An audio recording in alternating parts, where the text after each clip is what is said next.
Libra, Libra rising. How you doing, Libra? So this is going to be a reading for the Pisces eclipse, which happened today at 3:33 a.m. here in the UK. I apologize for the delay in getting the full transit series out.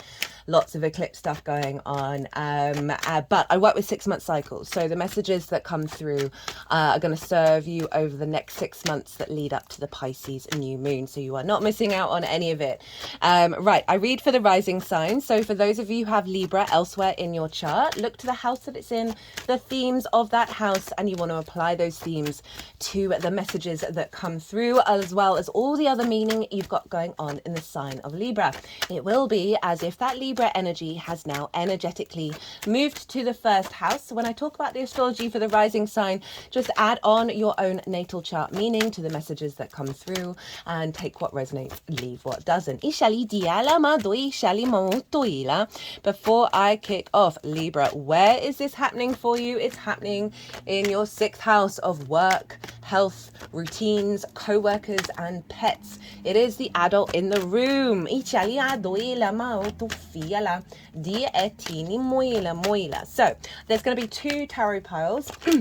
The first pile is I got the Moon and Libra card at the bottom of the deck as I'm talking about this. First pile is going to be the most integrated, expansive intention of what this eclipse is all about for you. And so this is going to be the intention of how it's going to manifest, the desire of the unfolding over the next 6 months.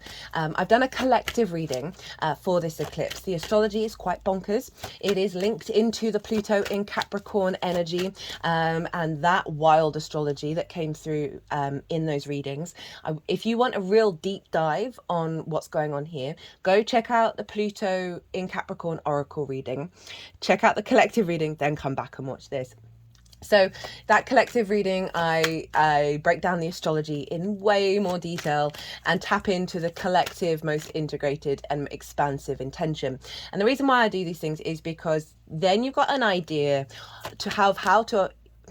you've got an idea of, it doesn't matter really what's going on in your life, whether it's blessings or challenges, or if you're a bit confused, you can then apply what that intention is to those scenarios and figure out how you through your own autonomy, understand that and how it relates to you, and then gives you some sort of bigger perspective, zoomed out perspective over what might be going on that's going to facilitate your experience. And also did a collective tarot reading. There were so many cups in that reading. It was such a beautiful reading. So I do recommend it, especially as this is an eclipse and the astrology is bonkers. It's a super moon and the nodes are going to be moving into Pisces and Virgo at the beginning of the year. So this is a precursor to the main, I mean, it's not that this isn't the main event, but you know what I'm saying. So that's the collective reading. I thoroughly recommend it. It was a beautiful reading. So that's the first pile. Second pile is how to work with this energy, how to amplify it, what sort of perspective to have, what tools and tricks we can bring to the table to really be in flow with the intention. I'm also going to be pulling 2 oracle cards at the end as well, to help facilitate a deeper understanding of how to work with this energy. So it's an eclipse, it's a super moon, and it's in the sign of Pisces in your 6th house, the adult in the room. I love the 6th house. It's work, and it's how you work, how you figure things out, and that's so important in almost every area of our life. It comes before the 7th house, and so it's a great house to get into alignment of really understanding how you work. The more you understand how you figure things out, how you work, the healthier relationships you can have with other people, of being in awareness of, okay, this works for me best, this is how I figure things out, and then you can then collaborate with others from a stronger position. As I said, it is about work, it's about physical health, it's routines, it's a full moon, so we often get a closing out of energy as well as a download that will unfold, and that's pile 1. Ituila over the next 6 months, and it's an eclipse energy, so it's going to be bigger than the usual full moons. Add on the super moon. I don't know about you guys, but yesterday on Tuesday the 17th, I was feeling all that heavy water. I was feeling a lot of old paradigms showing up very loudly.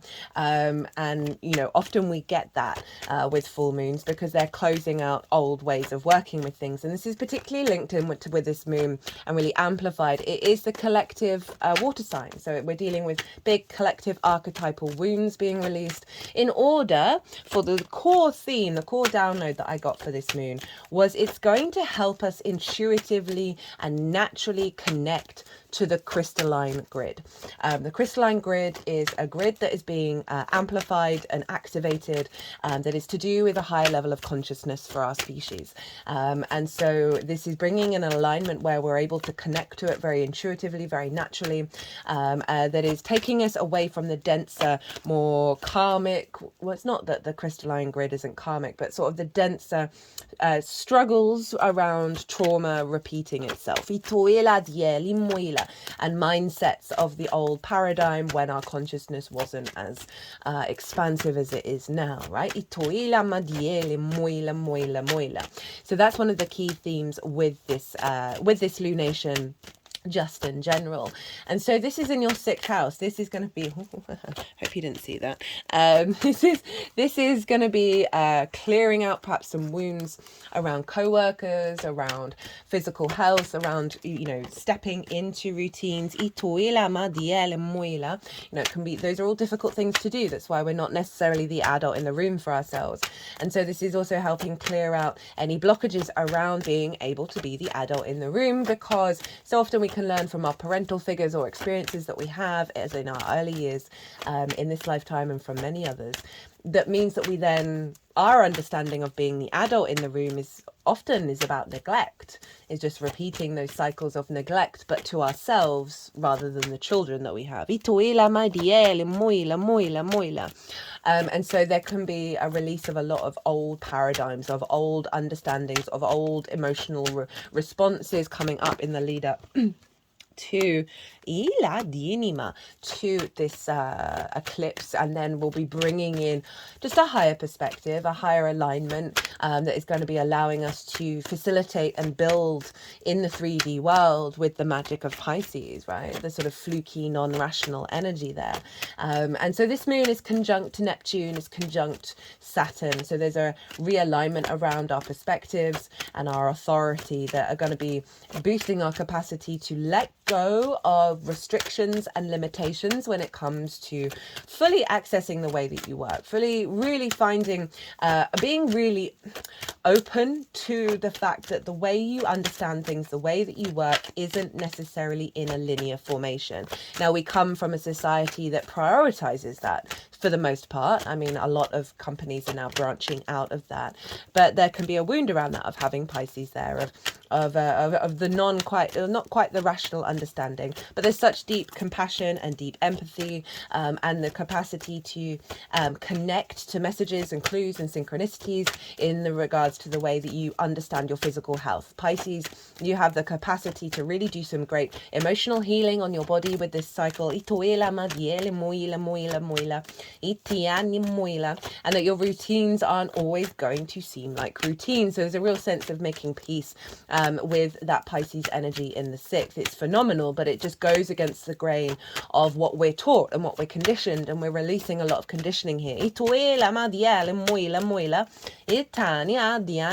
Now, I'm going to touch very briefly on the astrology that's tied into Pluto. So this moon is sextiling Pluto, sextiling Uranus, and conjunct Neptune. And as I said earlier, this is part of the major astrology that's linked into that Pluto and Capricorn transit.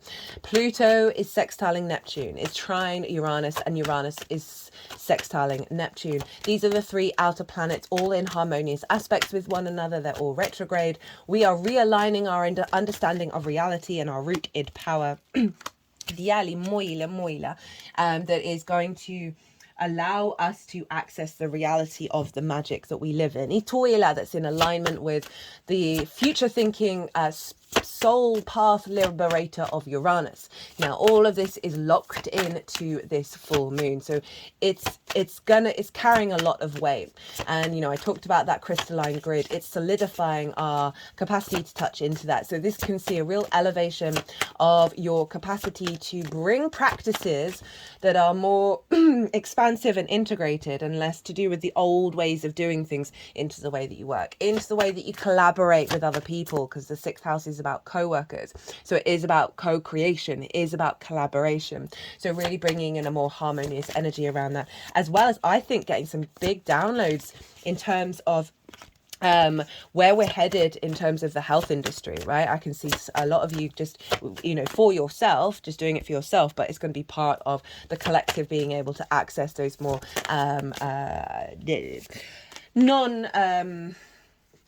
non-sticking the plaster on things, right? Sound healing, water healing, memory in the water, just things around of that nature.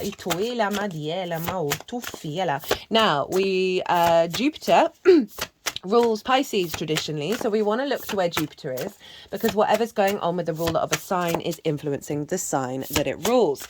And Jupiter is in Gemini, so this is a fellow air sign. You have this in your 9th house of perspectives, so there's an elevation of your wisdom around perspectives that is influencing and how you connect to the universe, connect to everything around you, your morals, your ethics, your philosophies. You're going to be able to pour this into the way that you work, right? In the way that you are very creatively able to use and harness lots of different perspectives, Gemini, and really create a network of deeper wisdom and deeper understanding that is very playful, that is going to be able to have a greater resonance with yourself and those around you, that isn't a dense heaviness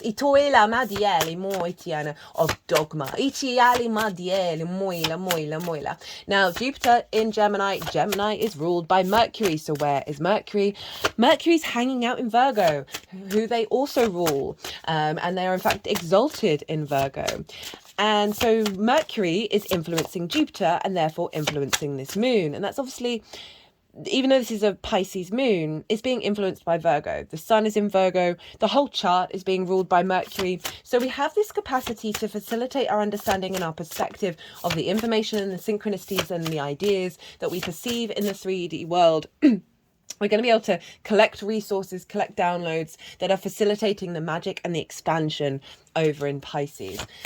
We're stepping out of, there's an element of faith, trust and surrender with that Piscean energy that is allowing the very hyper analytical, rational Virgoan mind to let go of a lot of that's been blocking our deeper harmonization with working with the unknown and with working with the non-rational. And that's for you, Virgo. It's over in your 12th house, your hidden house, your house of mysteries. Now, this is where the unconscious spaces are. It's often linked into the occult. It's a very magical house. Those unconscious spaces can often have trauma responses and limiting beliefs. And so, you know, there's a lot of difficult energy that can lurk in the 12th house. It's linked into anxiety, depression, loss, and grief. But underneath all those unconscious responses is the magic of your soul, right? Is your powerhouse of that Virgoan energy. It can feel very personal to you, but also very out of reach and very difficult often to integrate into the rest of the chart. I always say to anybody who cares to listen, integrate that 12th house. Find ways that work for you, that bring that Virgoan energy out of being behind the scenes. And that way you get more into alignment and you can understand the magic of self. Now, Mercury's there along with the sun. I'm just going to close off my brain for a second, in order to the energies that I channel. They are just doing their thing.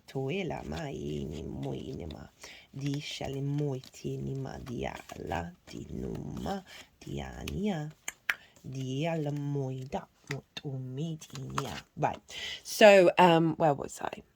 Virgo, the sun's there, Mercury's there, so we've got this harmonization of any wounds in the unconscious spaces around your capacity to be the adult in the room for yourself. I can definitely see a clarity and a wisdom coming through. You may have felt quite all of those things bubble to the surface in the lead up to this full moon, especially with an eclipse. That can often be the way of the paradigms that are being cleared out all of a sudden bubble to the surface, and are helping releasing a lot of blockages around the capacity to, as basically to work things out, stand up for yourself, have healthy relationships with co-workers, co-creation, more co-creation rather than codependency. And that Mercury in the 12th with the Sun is you're getting more clues and synchronicities and vision from the magic of your soul that you're then going to be able to help facilitate in the practical 3D world that's linked into a surrender around the worry and the fear over your intuition, over your sort of psychic tendencies, and any blockages around that's going to be able to elevate everything. So there's another little thing going on that's very relevant to you, Libra. At the time of this eclipse, Venus in your sign is opposite Chiron over in Aries. Now, this may have an imprint around wounds around autonomy and sovereignty and the I am of it all with the feminine energy, right? That's a very general energy around that opposition, because oppositions can see those two energies very far apart and one side potentially dominating the other. Just trust and know that when that comes up, and it's not sex specific, the feminine energy, we all have it. When that comes up, there may be wounds also around your own feminine energy, particularly around relationships, around connection, love, harmony, all that kind of thing. That may come up over the next 6 months. And this is in order for you to get healthier dynamics in the 6th, because the 6th house is all about the more you understand how you work, the more you understand how you can come to the table with others, right? And also have boundaries over what's important to you with other people. So I can see that very much tied in with what's going on with Chiron and Venus. Now, the other side of this is Chiron in Aries, for me, is very much about the wounds of us heading into new territory, right? Aries is the first one out in the breach. And wounds of blocks around that, old traumas around that Venusian energy coming into balance and commitment with each other with Chiron is a real elevation of that wound that's allowing you to be able to embark on a new journey with relationships, one-to-one intimate relationships, where you aren't losing your deep sense of love because you've got that Venus energy in your first house. Now let's get on with the tarot. So the most integrated, expansive intention of this eclipse, which, as I said, you can apply to any situation as it unfolds, because everybody's chart's different, and so there's lots of different themes that can come up. We have the Page of Pentacles, the Ten of Swords, the Eight of Swords, and the Emperor. That's wild. I'm loving this energy for you, Libra. So the Page of Pentacles is a new way of thinking about work, right?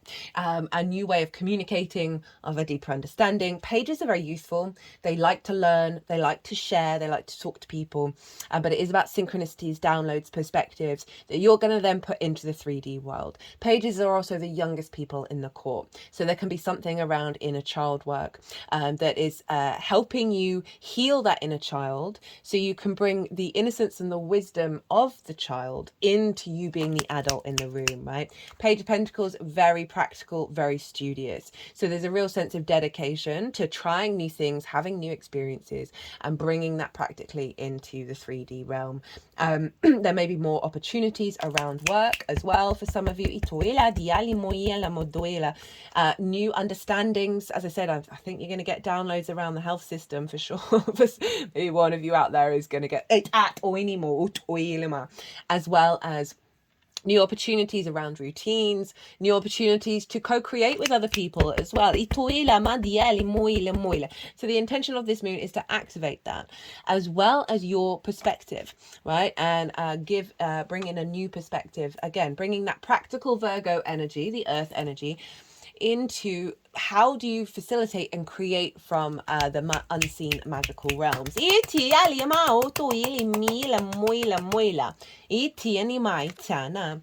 Then we've got the Ten of Swords in reverse and the Eight of Swords. I mean, this is really powerful. The Ten of Swords in reverse is a closing out of a cycle around karmic wounds that come from perspectives, ideas, spells, words, right? And they're all in the back. And the back is where we store a lot of karma along the spine.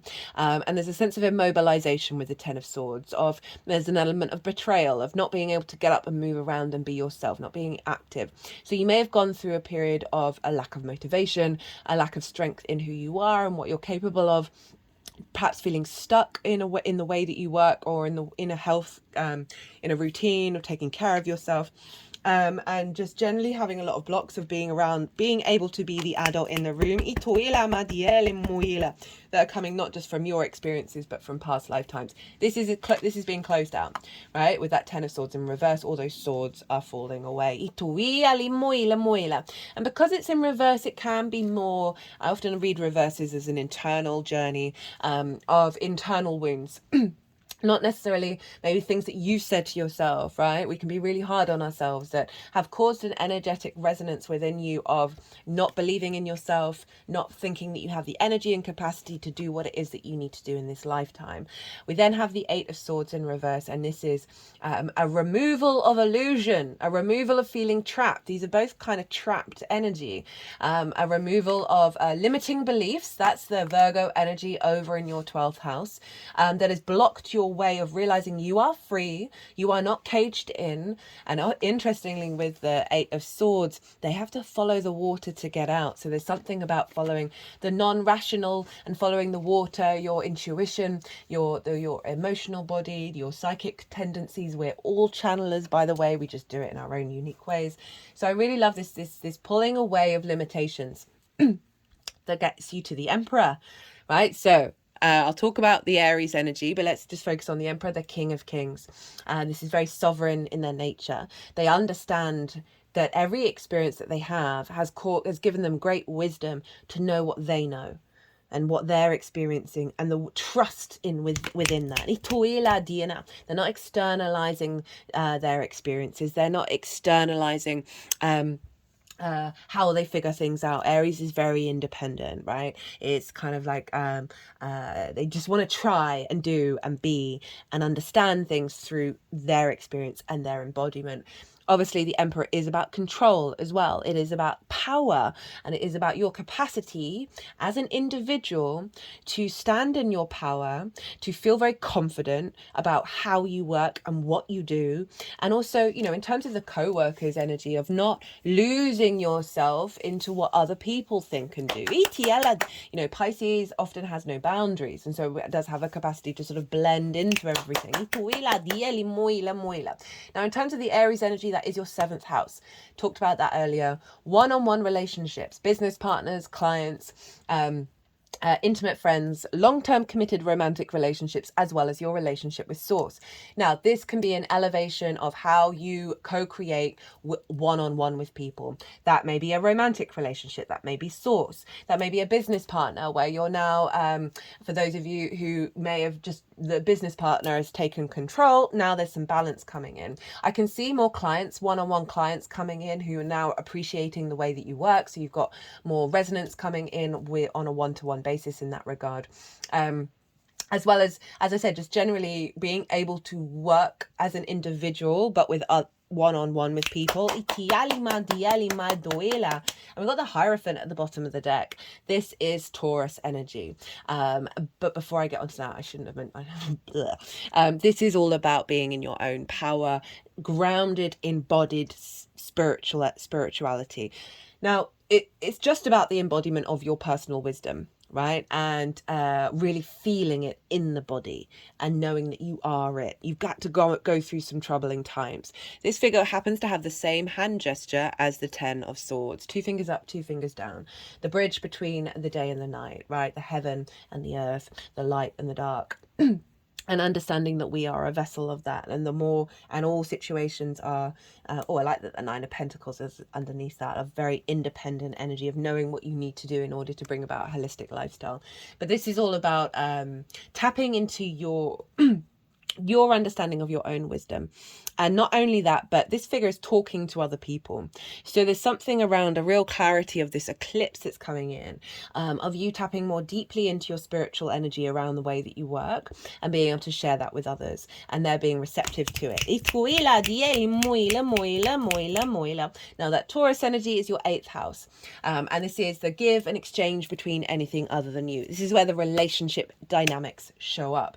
So it's kind of highlighting what's come through with the Aries energy of having healthier relationship dynamics, that then part of the 6th house in terms of the wounded inner child who isn't able to be the adult in the room and creates neglect. I often say, and I've probably mentioned this for you many times, Libra, because I have been banging on about this particular theme with you, is that if relationships aren't working, right, I've seen so many people when they get in a relationship having just losing all their routine, and they're taking care of themselves because they're prioritizing the other.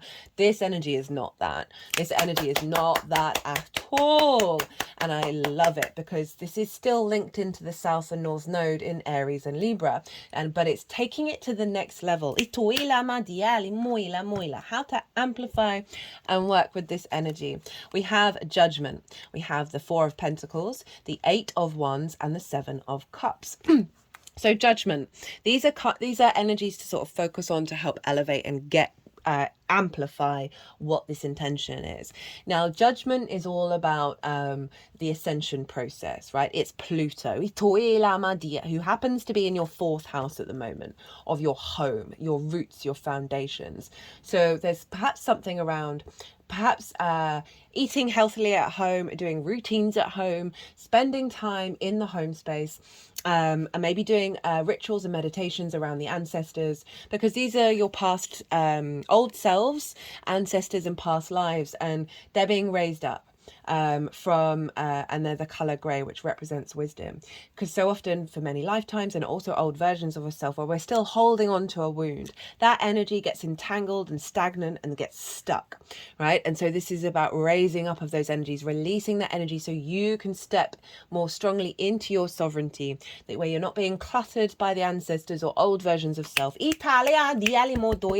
you might want to do some things at home in your private life that help tap you into that, with the intention of I want to do what's going on here. This is also calling you for a higher perspective, right? So say you're getting stuck in the weeds over a difficult situation. This is the zoom out energy, right? Over I say, okay, how would my higher self respond to this scenario?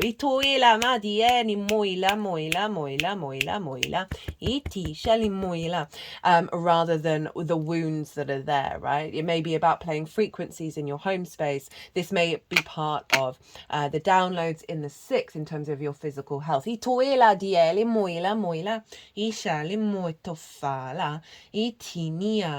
it's really, because with these cards in reverse, it's there's the potentiality of these themes coming up in order to be released, and they want you to stay in good judgment and realize it's just getting you to the Emperor. What's next? We have the 4 of Pentacles. Through this better judgment, through this ascension frequency, this is bringing you into your power, right? The 4 of Pentacles. Okay, I'm getting the traditional version come through, and the main way that I read this is about holding on to things too hard.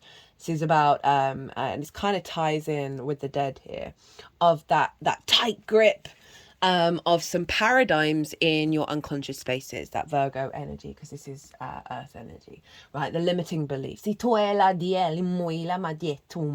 might want to do some practices around releasing wounds around parental figures, and maybe not being able to work out with co-workers, that kind of thing, that have caused you to grip very tightly to perspectives in your 12th house, to limiting beliefs that keep you very stagnant and keep you very stuck. Now, the way that I read this card is this is all about getting in. This card is creating from their inherent frequency. I always feel like there's a force field around this card where because everything's very calm in the sky, that they are not being distorted by the outside world's bombardment, right? They're in their sovereignty. There's a crown. They've got pentacles on their feet, heart and crown chakra. They are protected. They are able to then create and manifest from a place of sovereignty and strength in the 3D world. So while it's a mixed two-pronged attack with this card of realizing, okay, what am I holding on to? Pisces is all about surrender and faith and being really open. It's mutable, it's change, right? So there's an element of what rigidity, what rationale, what perspective do I hold on to? That is essentially keeping you small. As also maybe do some practice, do some energy clearing, energy force field, and then see what your inherent frequency is, right? Sometimes I hold this card to tap into like my core frequency. You might want to try that, but as well as doing those practices, and then I'm saying the intention I choose to create and build in this 3D world from this frequency. It's also telling you to stay in your power, stay strong in your sovereignty. We've got the 8 of Wands and the 7 of Cups. 8 of Wands, this is about alignment in the way that you're communicating. It's Mercury in Sagittarius. It is about getting some clarity around what you truly need, and having you like your ducks in a row. This can be about having difficult conversations that actually lead to alignment by you being clear.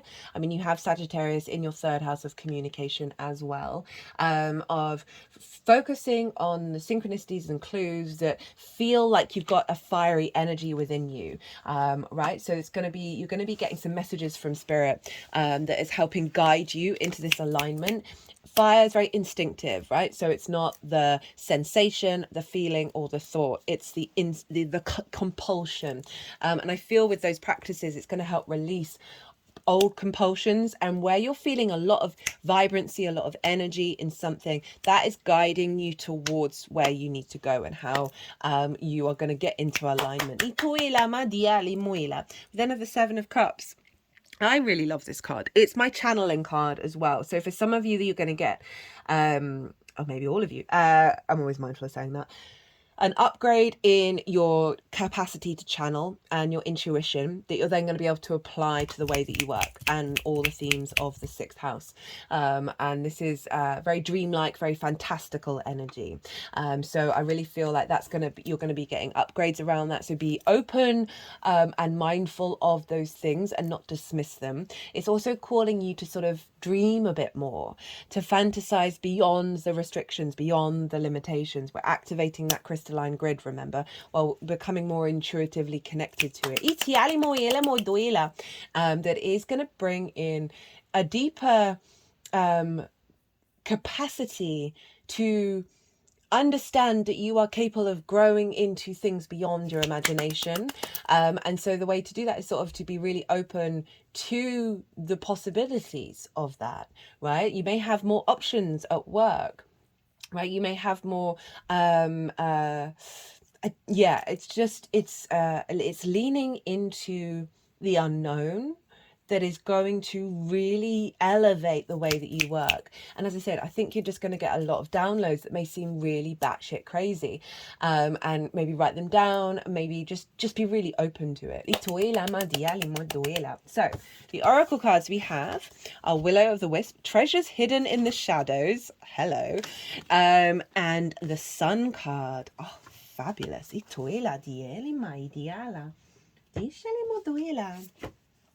Diala 62, that's an 8. We're in the year of the 8. Treasures hidden in the shadows. The great mystery epiphany. Well, that just sums that up, doesn't it? Willow the Wisp hovers in her luminescent glory above the twilight moors of your life, whispering for you to step into the fog, into the mystery, the unknown. Oh, you can't make it up. You may have been visited by her before, but though intrigued, you refused her invitation. That's blowing my mind, because I just said there may be some things that are happening to you that seem batshit crazy, that maybe in the past you've rejected or not been open to, or just been quite overwhelmed. You know, I recently had a conversation with the parents of a really dear friend of mine, and they're not connected into all of this you know, weird stuff at all, but they're really open. And I was able to talk about my channeling and how, you know, when I first started doing the movements, it's nearly 4 years, it'll be 4 years in May. I was so aware of how utterly weird it was, and how there's going to be people out there who, if they had the same thing happen to them, they're going to get overloaded. They're just going to want to shut it off. It's just too weird that their brain sort of goes, no. I've been watching a fair amount of stuff lately, and it's not usually something that I delve into, about aliens and abductees, and they're, you know, sometimes a lot of people getting messages and just feeling they can't download them because it's too much. So this really feels like any blockages around that is being let go of. It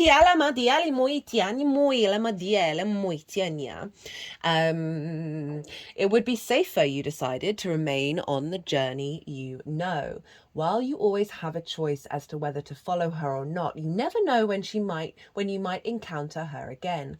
In this sense, turning away has its own consequences. Why is the known so appealing? It's only when you wake up to its restrictions, its soft prison, there's that 8 of Swords, or golden cage, that you realise there must be more. Will-o'-the-Wisp has come to you once again to offer you magic, but you will have to sacrifice certainty in the pursuit of adventure. Your comfort zone for the dangers of discovery, your well-trodden path for the detours that may very well lead you astray, or will they? Can you accept that losing yourself will bring you closer to your true self? The profound shift of an epiphany can occur only when you risk the detour and enter the unknown. Now is the time to trust higher forces to lead you into this place, these worlds hidden at the threshold between what was and what can be.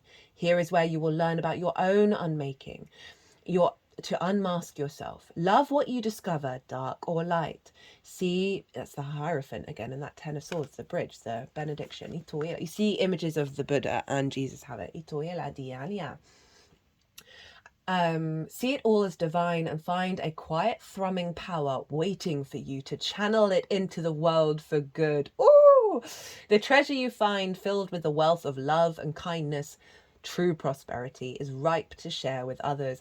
Yeah, an overflow of your capacity to bring that in the way that you work is just phenomenal. She is here for you now. Will you accept her invitation? A great bounty of goodness awaits you. Ooh! Be open to the Will-o'-the-Wisp, guys. Okay, final oracle. This is from What We've Forgotten by Amy Miranda. All the decks in the description box, as always. And I'm using this deck in relationship to Saturn, who's in Pisces. And Saturn's about karma, time, cycles, cause and effect.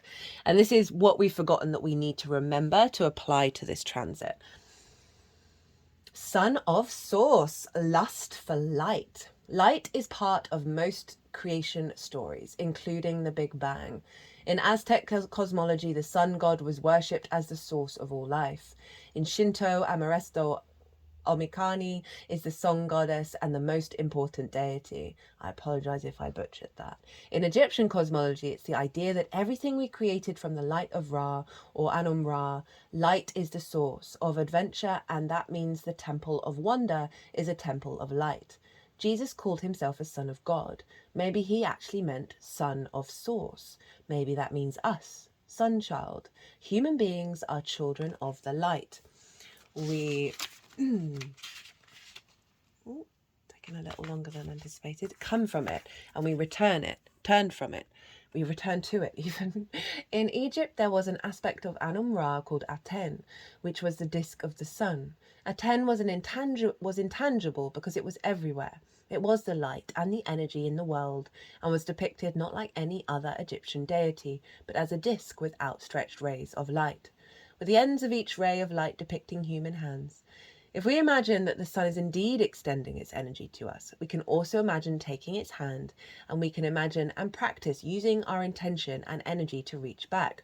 This week, once a day, whether you can see the sun or not, consider how integral it is to the light of the world. Take a moment each day to simply acknowledge the absolute legendary heavenly body that is our sun. Think of all the love letters written to it by so many great civilizations. You may even want to write one to yourself. So I'm thinking about that 12th house where the sun is in Virgo. right, of it bringing a lot of light from the magic of your soul into your being.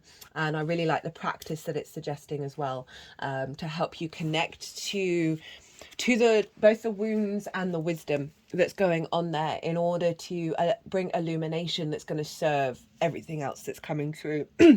And really do some deep healing. Right, Libra, I'm going to leave it at that. I hope this resonated, or if you liked it. If you did, just hit that like button. It would bring me a lot of joy. If you want a personal reading, my details are everywhere. But other than that, Libra, be good to yourselves, be good to those around you. Safe travels and be well until we meet again.